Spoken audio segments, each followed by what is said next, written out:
Olá, alunos do curso técnico em alimentos. Enfim, nós chegamos no último módulo da disciplina de microbiologia dos alimentos. Espero que vocês tenham assistido às outras aulas, né? Tenham gostado do conteúdo, tenham postado todas as dúvidas na plataforma. E hoje nós vamos comentar, para finalizar a disciplina, sobre o Staphylococcus aureus, Clostridium perfringens, Clostridium botulino e Listeria monocytogenes. Da mesma forma que a salmonela, o Staphylococcus aureus também é uma bactéria que pode ser transmitida para o alimento através do manipulador. O Staphylococcus aureus é uma bactéria que está presente nas nossas cavidades bucais, nasal, na nossa pele, nas fezes de humanos e de animais domésticos, e esse micro-organismo pode ser transmitido pelo manipulador para o alimento, né, devido à falta de higiene na hora de sua manipulação. Então, a disseminação através de fragmento de pele, secreção, mãos, equipamentos, utensílios, ferimentos, furúnculos. Os alimentos mais envolvidos: carne, frango, recheio, produtos manuseados, bolos recheados, queijos, salgadinhos que são muito manipulados e presunto. Como medida preventiva, nós temos aí a redução do tempo de exposição do alimento, isso porque esse Staphylococcus ele vai produzir a toxina estafilocócica em quantidade suficiente para causar intoxicação para o consumidor quando ele atinge um número de 10 a 6 unidades formadoras de colônias por grama ou ml do produto. Então, quando nós evitamos a exposição prolongada do alimento, né, o micro-organismo vai ter menos tempo para se multiplicar no produto e atingir esse número aí de células.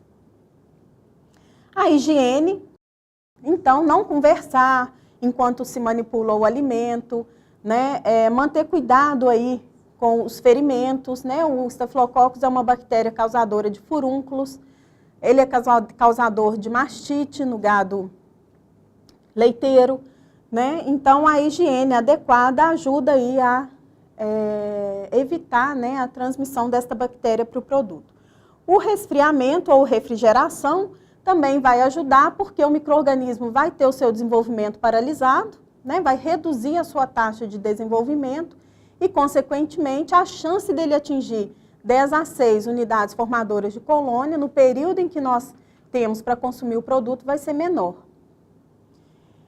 E evitar preparos antecipados justamente pelo mesmo motivo, para que ele não tenha tempo suficiente de atingir esse número de bactérias. Algumas características que vale a pena nós estudarmos sobre Staphylococcus aureus, né, seria primeiramente, né, em relação à atividade de água mínima necessária para o seu desenvolvimento. Nós já comentamos lá nos primeiros módulos que a atividade de água é um fator intrínseco que controla o desenvolvimento microbiano nos alimentos, né? Comentamos também que as bactérias são mais exigentes em relação aos valores elevados de atividade de água. E o Staphylococcus aureus é uma exceção. Ele é uma bactéria que consegue se desenvolver em valor de atividade de água de 0,86. É um valor em que a maioria das bactérias já não consegue mais se desenvolver. Ele se desenvolve nesse valor de atividade de água, mas ele não tem capacidade de produção de toxina. Eles são halofílicos também, então eles suportam aí elevada concentração de sal. Isso faz com que eles se tornem problemáticos aí em produtos curados, em que são utilizados nitrato e nitrito. Então, esses produtos curados vão ter uma atividade de água baixa, e eles conseguem, o Staphylococcus consegue se multiplicar.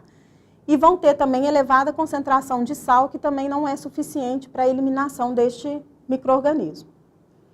A presença de Staphylococcus em alimentos, ela pode significar condições insatisfatórias do ponto de vista sanitário, considerando que ele pode ser carreado através do manipulador, que ele vai se multiplicar se o alimento for mantido em condições insatisfatórias, né?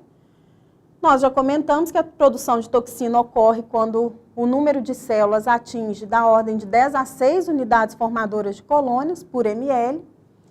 Essas toxinas são muito problemáticas porque elas são extremamente resistentes ao tratamento térmico. Então, vamos imaginar um leite cru, que foi ordenhado aí de um animal que possui mastite, né? A mastite estafilocócica é causada por essa bactéria, Staphylococcus aureus. Então, vamos imaginar que esse rebanho não foi corretamente separado e o leite possui uma elevada contaminação com essa bactéria. Se esse leite ele for mandado para a indústria e for pasteurizado, a pasteurização vai eliminar a célula do Staphylococcus aureus, mas ela não elimina a toxina que foi produzida por esta bactéria. E o agente de patogenicidade deste micro-organismo é justamente a toxina que foi previamente elaborada num produto. Então, a toxina, ela resiste aí, olha, aproximadamente 100 graus por 60 minutos. Dificilmente nós temos um tratamento térmico na indústria de alimentos capaz de atingir a temperatura de 100 graus e permanecer a 100 graus por 1 hora. Né? Então, se nós dermos condições deste micro-organismo se desenvolver, produzir a toxina, dificilmente essa toxina vai ser eliminada no processo. Geralmente, os alimentos são contaminados com Staphylococcus aureus depois que eles sofreram o aquecimento. Então, o produto foi processado, né? Vamos imaginar aqui que eu recebi um leite que não tinha atingido aí essa quantidade de células do Staphylococcus, não houve então a produção da toxina, mas que eu utilizei esse leite para a fabricação de um queijo. Né? Vamos imaginar um queijo Minas Frescal, que é um queijo que sofre excessiva manipulação. Se o manipulador não tiver hábitos de higiene satisfatórios, ele vai transmitir este micro-organismo para esse produto. Então, o leite já foi aquecido previamente, né? Considerando aí que o queijo foi feito com leite pasteurizado. Ele foi aquecido previamente, mas não se teve o cuidado depois na hora da manipulação deste produto. O queijo não vai ser aquecido, né? Então, ele vai ser consumido sem aquecimento. Aqui tem uma figura, né, mostrando aí uma pele com furúnculo, que provavelmente foi causado por este micro-organismo. Então, nós temos um exemplo de um surto que aconteceu envolvendo a toxina estafilocócica, né? Foi uma festa de casamento em que os alimentos foram preparados previamente. O que aconteceu? O frango estava cru, ele sofreu a cocção adequada. Agora, então, nós temos ali o frango cozido e não contaminado, porque o micro-organismo, a célula é destruída pelo aquecimento. Então, a célula do Staphylococcus foi destruída pelo aquecimento. Mas esse frango, então, cozido, ele foi desfiado.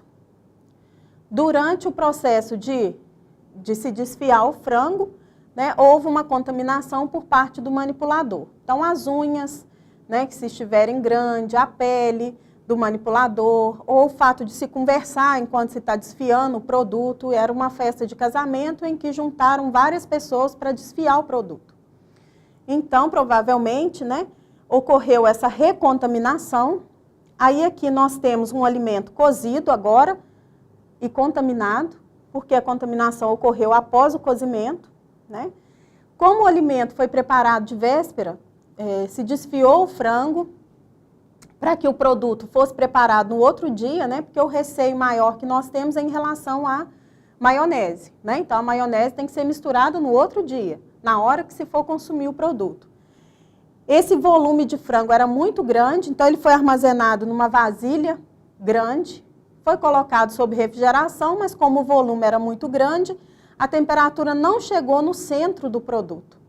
Não atingiu o centro geométrico do produto. Então, ali no centro, onde a temperatura ainda estava alta, o micro-organismo se multiplicou, atingiu aí a quantidade necessária para a produção da toxina, houve a produção, aí, independente, se ele tivesse sofrido aquecimento, no caso aqui o produto não sofreu aquecimento, mas mesmo se ele tivesse sido aquecido, né, considerando que a toxina resiste 100 graus por 60 minutos, ia ocorrer, né, o surto aí de doença de origem alimentar. Várias pessoas foram acometidas, né, houve o levantamento desse surto e chegou-se à conclusão que o produto provavelmente foi recontaminado no momento em que ele foi desfiado, foi manipulado. Próximo micro-organismo que nós vamos estudar, que também é muito preocupante na área de alimentos, né, quiçá o mais preocupante, seria o Clostridium botulino. Clostridium botulino é um micro-organismo que consegue produzir esporos. Como ele consegue produzir esporos, ele é encontrado em diversos ambientes, em ambientes variados. Aqui, olha, nós temos no solo, em sedimentos de água superficial, na poeira, né, em alimentos que são cultivados no campo, justamente porque ele está presente aí na forma de esporo, e o esporo é uma forma de resistência bacteriana. Ele é disseminado através do pescado, de vegetais, produtos de origem animal. Os alimentos mais preocupantes são conservas, principalmente conservas caseiras. Isso porque esse micro-organismo ele é anaeróbico. Então, se ele é anaeróbico, nas nossas condições normais, né, ele vai estar presente na forma de esporo, justamente porque é uma condição desfavorável para ele o fato de nós termos oxigênio. Quando esse alimento ele é preparado e colocado na forma de conserva, dentro do produto gera uma condição de anaerobiose, o que favorece, então, a germinação deste esporo, né, e a célula vegetativa, que foi formada a partir do esporo, pode produzir a toxina botulínica. Medidas preventivas, né, calor, acidificação e a irradiação dos alimentos, além da utilização de compostos químicos, como o nitrato e o nitrito. Nós temos 3 tipos de doenças que podem ser transmitidas pelo Clostridium botulino: o botulismo infantil, o botulismo de ferida e o botulismo alimentar. Nós vamos entrar mais em detalhe no botulismo alimentar, que é causado pela produção prévia da toxina botulínica no alimento. Então, olha, considerando que o Clostridium ele é anaeróbio estrito, produtor de toxina, se nós dermos condições do esporo germinar, se transformar numa célula vegetativa, essa célula pode vir a produzir a toxina botulínica. A faixa de temperatura para desenvolvimento deste micro-organismo é de 3,5 a 50 graus. Então, uma faixa muito ampla, né, na qual essa bactéria consegue se desenvolver. A faixa de pH de 4,6 a 9. Então, o que geralmente se faz é reduzir o pH dos produtos para pH menor que 4,5, para que se evite, né, a germinação do esporo que possa estar presente lá no produto. Potencial de oxirredução máximo de menos 200 milivolts, né, ele é um micro-organismo anaeróbico. E ele tem o nome de bótulos porque ele foi primeiramente encontrado na salsicha, né, que em latim, né, é chamada de bótulos. Como que vai ocorrer a manifestação da doença provocada pelo Clostridium botulino? Ele é produtor de uma neurotoxina. Essa neurotoxina, ela consegue bloquear as transmissões dos impulsos nervosos. Então, qualquer mecanismo que envolve a transmissão de impulsos nervosos, ela é bloqueada quando essa toxina se liga lá nesse neurotransmissor. Então, olha, ocorre a ligação da toxina aos sítios receptores na membrana, depois ocorre a internalização dessa toxina lá na célula do neurônio e o bloqueio da liberação do neurotransmissor. Depois que ocorre a internalização da toxina, não é mais possível bloquear o efeito neurotóxico da toxina botulínica. É possível controlar, né, quando este micro-organismo ainda está no intestino, né, e quando ele não internalizou ainda nas células do neurônio. Aqui, olha, só para exemplificar, né, a forma de ação dessa toxina botulínica lá nos neurônios, né, aqui está mostrando o processo de contração muscular normal, né, ocorre a produção da acetilcolina, a acetilcolina se liga nas fibras musculares, provocando a contração muscular. Quando a pessoa é acometida, né, por essa neurotoxina, a neurotoxina se liga no canal onde se libera a acetilcolina, impedindo que a acetilcolina seja liberada para o músculo. E aí o músculo perde a capacidade de contração e relaxamento, né? Por isso que essas toxinas, a neurotoxina, ela é utilizada, a mesma toxina do Botox, né? É utilizada lá em processos estéticos, né? Comparando, então, considerando que os dois micro-organismos, Staphylococcus aureus e Clostridium botulinum, são causadores de intoxicação alimentar, comparando a toxina produzida por um micro-organismo e a toxina produzida, né, pelo outro, nós podemos observar algumas diferenças que ajudam, né, no controle desses micro-organismos nos alimentos. Então, olha, no caso do Staphylococcus, o micro-organismo ele é sensível ao tratamento térmico. Então, o tratamento térmico eficiente, ele vai eliminar essa célula. E ela não produz esporo, então ela vai ser, de fato, eliminada ali no produto. Porém, a toxina que o Staphylococcus aureus produz, ela é resistente ao tratamento térmico. Então, uma vez produzida a toxina, dificilmente nós vamos conseguir eliminar essa toxina do produto. Já no caso do Clostridium botulinum, o micro-organismo é sensível ao tratamento térmico, mas ele produz esporos, ou seja, o tratamento não é suficiente, tratamento térmico de pasteurização, né, não é suficiente para eliminar este micro-organismo, porque ele vai estar presente na forma de esporos. Se as condições voltarem a ser favoráveis, ele pode se multiplicar novamente. Porém, a toxina ela é sensível ao tratamento térmico. Então, o fato de se aquecer um produto depois que essa toxina foi produzida, vai fazer com que não apareça o sintoma de intoxicação alimentar, porque a toxina pode ser destruída pelo tratamento térmico. Por isso que algumas pessoas têm o costume de ferver o palmito, né, antes do consumo, porque o palmito ele é aí um clássico produto em que a gente preocupa, né, pela possibilidade de ter desenvolvimento do Clostridium botulinum. Então, o palmito ele tem um pH ácido, né, menor que 4,5, justamente para controlar este micro-organismo. Ele é pasteurizado, mas a pasteurização não elimina o esporo vai estar presente e ele vai ser envasado em uma embalagem hermeticamente fechada, em condição de anaerobiose. E como o produto fica a temperatura ambiente, essa condição de anaerobiose, a temperatura ambiente, pode favorecer a germinação do esporo, se não fosse o pH menor que 4,5, né? Então, as pessoas, por medo, né, da contaminação com essa toxina, costumam ferver o palmito antes do consumo. E de fato, né, o aquecimento aí antes do consumo vai desnaturar essa toxina. Vamos falar rapidamente da Listeria monocytogenes. A Listeria também é uma bactéria preocupante em produtos alimentícios e principalmente se esse produto for consumido por gestantes, porque ela é uma bactéria que tem capacidade de passar, né, a barreira placentária, atingir o feto durante a sua formação, né, e causar malformações fetais e até aborto. Nascimento de natimortos, né, então a consequência aí para mulheres gestantes, no caso desta bactéria, precisa ser considerada. Ela é uma bactéria ubíqua, né, ou seja, ela é encontrada em diversos ambientes, em vários ambientes, e ela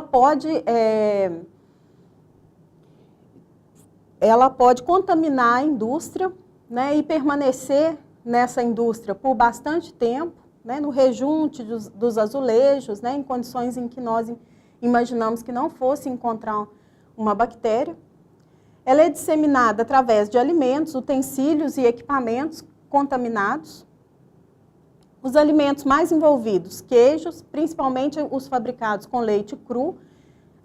Ela é uma bactéria destruída pelo tratamento de pasteurização, né? Mas se o produto for fabricado a partir de leite cru e esse leite estiver contaminado, né? Então essa bactéria vai passar para o consumidor. Produtos carnes, pescados crus, vegetais, entre outros. Medidas preventivas, boas práticas de higiene para evitar a contaminação cruzada. A cocção. Então, o aquecimento do alimento antes do consumo é suficiente para eliminar essa bactéria. E prevenção da recontaminação, que é um problema, né? O produto que foi aquecido ser recontaminado. E finalizando a parte de micro-organismos patogênicos, nós vamos falar um pouquinho sobre o Clostridium perfringens. O Clostridium perfringens também é um micro-organismo formador de esporos e ele é muito frequente no caso de alimentos que sofreram aquecimento, então oportunizou o micro-organismo ao processo de esporulação e depois permaneceu à temperatura ambiente por um longo período. Então o produto sofreu aquecimento, mas o micro-organismo esporulou, esse alimento permaneceu à temperatura ambiente por um longo período, o esporo germina, se transforma numa célula vegetativa e o consumidor vai consumir esse produto contendo um número elevado de células vegetativas. Durante o processo de esporulação lá no intestino, né, se ocorrer a esporulação, ele produz a toxina dentro do intestino. Também amplamente distribuído na natureza, considerando que ele é uma bactéria que produz esporos. A disseminação, contaminação da superfície da carne e de frango, né, com o solo. Alimentos mais envolvidos são a base de carne bovina, de frangos, que são preparados em grande escala, né, e permaneceram aí em temperatura favorável para a germinação desses esporos. Medidas preventivas, o aquecimento dos alimentos em temperatura de 60 graus destrói rapidamente a célula vegetativa. Então, se esse alimento permaneceu a temperatura suficiente para ocorrer a germinação do esporo, mas sofreu um aquecimento antes do consumo, esse aquecimento pode ser suficiente para eliminar novamente essa célula. E assim nós terminamos a disciplina de microbiologia dos alimentos. Espero que vocês tenham gostado do conteúdo, é uma disciplina em que vocês vão utilizar no decorrer da vida de vocês, é uma disciplina muito interessante, correlacionada às demais disciplinas do curso. Gostaria de parabenizar os alunos que chegaram até aqui, que conseguiram assistir todas as aulas, né, e que postaram todas as dúvidas na plataforma. Nós nos encontraremos em outra disciplina.